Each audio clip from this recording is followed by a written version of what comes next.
The NASCAR Nationwide Series at Lowe's Motor Speedway, Charlotte. After a couple of quick cautions and a delay for rain, we are live at lap 36 of 200, working that with Joey Logano in the 20 car, leading Jeff Burton in the 29. Jamie McMurray, who led the opening 15 laps of the race, has fallen back to third. At the moment, 32 of the 43 starters are on the lead lap. And why don't we go up to speed with Nationwide Insurance and let you know how some of these front runners are faring. Shannon, how about the leader? Alan, Joey Logano took the lead on lap 18. He hasn't looked back. Right now, he says that the car is just tight all over. Tight in the center. I told you before, this is a brand new car for Joey Logano. He said this team really needs to get back on track, and they're doing just that right now. Jamie? And behind him, he has a veteran driver hunting him down. He's also the defending winner from this race 1 year ago, Jeff Burton. We talked to him during that little rain delay, and he just said the car has more travel than it did earlier today. That means the track just has more grip, so expect some changes when they come in. We're hearing around lap 60 to 63. Dave? Jamie McMurray started first tonight. He's gotten passed by a couple of cars, holds that third position right now, reporting over the radio that the entry to the corners, good, and that might change as Kyle Busch pressures him here, but the exit of the corner is just a little bit hard to turn the car. Shannon?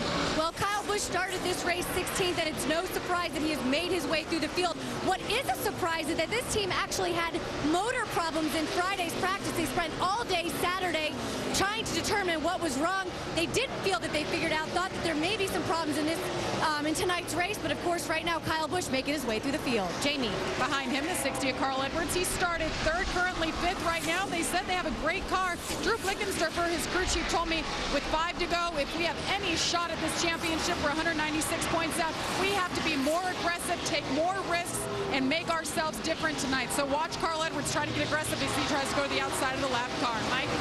Crew Chief Rick Wren says that he feels the strength of KHI is their mile-and-a-half program, and it was expecting some big things this weekend. But the weekend did not start all that smoothly. They were only able to get 7 laps of practice in on Thursday. They just could not get into the corner the way they'd want. Trouble on the racetrack, Dave. And Mike, things clear for right now as we continue going up to speed. Past Kevin Harvick, moving back just a little bit. You pick up the next car, which is going to be Jimmy Johnson in that Lowe's car. Jimmy, of course, the Sprint Cup leader right now. In this race, the car started out pretty secure, which for a driver usually means balanced to the tight side, but it's gone loose, looser and looser as the run goes along for Jimmy Johnson. Behind him, the 47 car of Kelly Byers. He told me during the rain delay that that car is pretty loose at the start of this race. And on that car for sponsorship this week, Samaritan's Feet, an organization putting shoes on children around the world who don't have them. And as a show of solidarity, Crew Chief Scott Zipadelli going shoeless tonight on top of the pit box. Mike? Marcus Ambrose still looking for a big run here at the Lowe's Motor Speedway, but the car not all that great right now. A little bit tight getting in, loose on the gas. They're expecting some changes on that car next time they come down pit road. Jamie? And our points leader, Clint Boyer, behind him, sitting 10th right now. He slipped from 5th all the way back to 10th because he said he's loose all the way around the track. His spotter, Mike Dillon, talking him through it, just telling him, come on, ease off, don't overdrive the corner, be patient. They're planning on pitting around lap 60. Dave? Early in this run, Dave Blaney reporting his car all good. I asked Crew Chief Mike Hillen Jr. then why did he lose positions? Well, he got into some traffic that he lost positions in, shall we say. Just got pinched down by another car and lost those spots early on. Behind him, the 6 car of David Reagan. The car feels good on the first run. He was trying to, when he got passed by the 18 car, he said over the radio, I chose the wrong line, but I had the hammer all the way down and could not keep up with him. Right now, just a little free on the 6 car. Shannon? Mike Bliss thought that there may have been some damage on that one car. The team confirmed that there was no damage from one of the earlier cautions. I spoke with Bliss today. He told me that he thinks he's going to have a hard time finding balance with this car. He says he feels like it'll start off loose and then tighten up. I said, so how do you adjust for this race knowing that? He said, I would rather give up stuff on the short run and have it for the long run. Jamie? And sitting 13th right now, David Rudiman in the 99. He started 15th. He just radioed in a few laps ago and said, I am too free. If we're not careful, I'm going to wreck this thing. Desperately needing some changes. You see him running the high line there in the 99. Shannon? Yeah, just over Jason Leffler's radio, he feels a vibration. They may be feeling a loose wheel. They're thinking about bringing that 38 car down pit road to check it out. 4 tires and fuel for Jason Leffler right now as you see him going around the track, just trying to feel it out, but potentially could be bringing that 38 car down pit road. Jamie? Well, they call this Jimmy Johnson's house, but what about Casey Kane? Unbelievable here. He's had a lot of success in the Nationwide. He won here 1 year ago in May of 2007. This is his last Nationwide stop, so he's going to make the most of it. And remember, he won the All-Star race and the Cup race here in May. He loves this racetrack. Dave? Running back in 17th is Stephen Wallace. Picked up a couple of positions since the start of this race. It's a month, he said today, that I'd like to forget just based on the bad luck he's had. Right now, the car is just a little hard to turn from the center off. There's Uncle Mike right next to him. Mike? Yeah. Mike Wallace, you know, Dave, was asked recently to grade his season. He said it's a B+, and you really can't blame him for giving himself such a good grade. After all, he's got 6 top 10 finishes this year. That's the most top 10 finishes he's had in any season in the last 13 years. Still, there's room for improvement. He doesn't give himself an A until he gets back to victory lane, something he hasn't done in this series since 2004, but he feels like he's got a car capable of doing it. This is a car that has run very well for this team this year, and they're expecting it will be, at the very least, inside the top 10 here tonight. Shannon? Mike, David Strumme saying that car is loose in and loose in the center. David Strumme said since the beginning of the season, this team has really...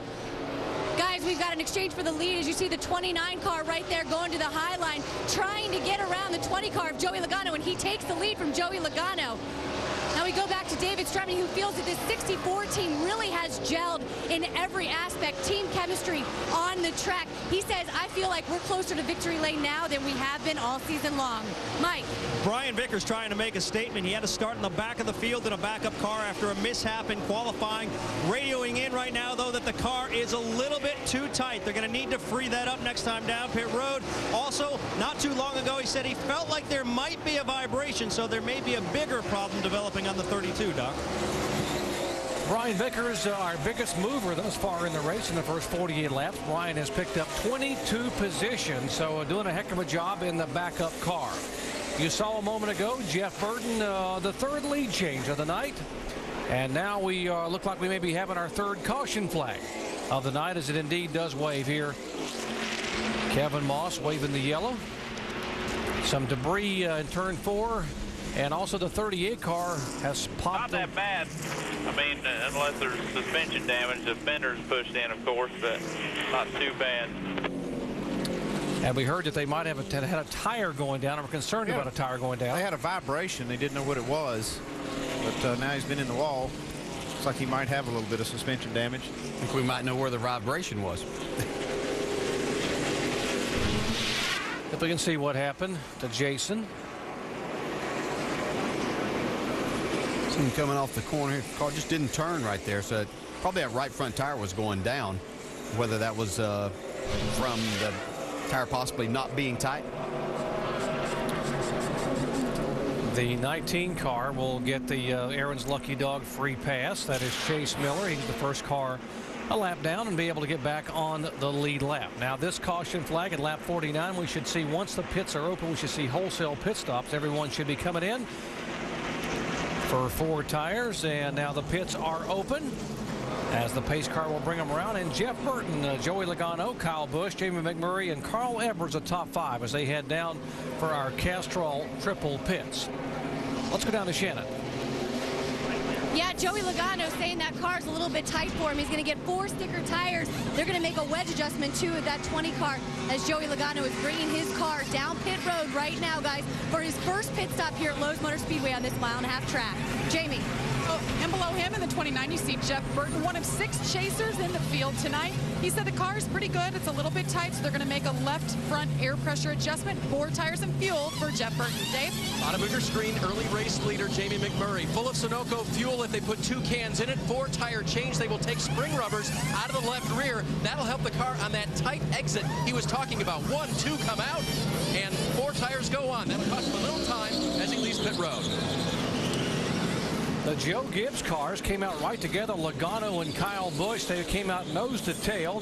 Jeff Burton lost a couple of spots, tried to get in, but those guys had the outside line. They had to fold in behind them. How about Strumme? 8 spots up in the top 10. David Strumme had the good car, second quickest in happy hour. Bad qualifying effort, and now found his way into the top 10.